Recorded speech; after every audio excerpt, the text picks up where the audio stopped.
Seeing symmetry and balance is something designers learn, and I have been taking you all with me back to design school. So far, I have talked about all of these principles of design, but symmetry and asymmetry is a big one. Like I mentioned in a previous video, how scale and proportion have to do with the human body, as does symmetry. We are very symmetrical by nature, and it may be a reason why so many people are attracted to symmetry. Bedrooms, for example, are rooms that contain a lot of symmetry, a focal point flanked by matching items like Jackie's room here. Let's take a look at Olivia's room where she has used symmetry everywhere on every wall. Those of you who've watched my last video will notice the rhythm through the room. Brandy's entry vignette is very symmetrical with matching chairs and ottomans. Now, asymmetry is where people can get a little tripped up. It doesn't mean that these vignettes or these rooms don't have balance. It means that it is balanced in other ways, not just through symmetry. Like this side of the entryway, we have a lamp and a plant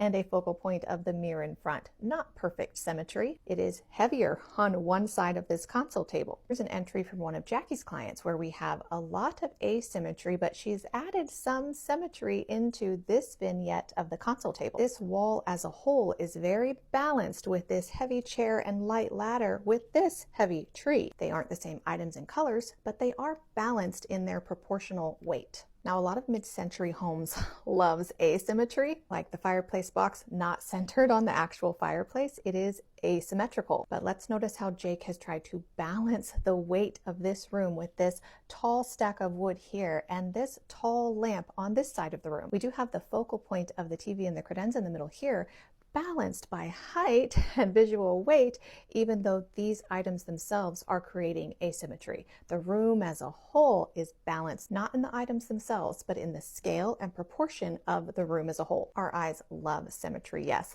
but what we really are looking for is visual balance. And that can be done through asymmetry and symmetry, and oftentimes rooms have both. We have a lot of symmetry at the center of this room, but then it starts to get asymmetrical as we pan out. I hope that wasn't confusing, but just know that balance is what we're always aiming for when we're using symmetry and asymmetry. Balance can be achieved in so many ways in interior design, and symmetry is just one way to do it.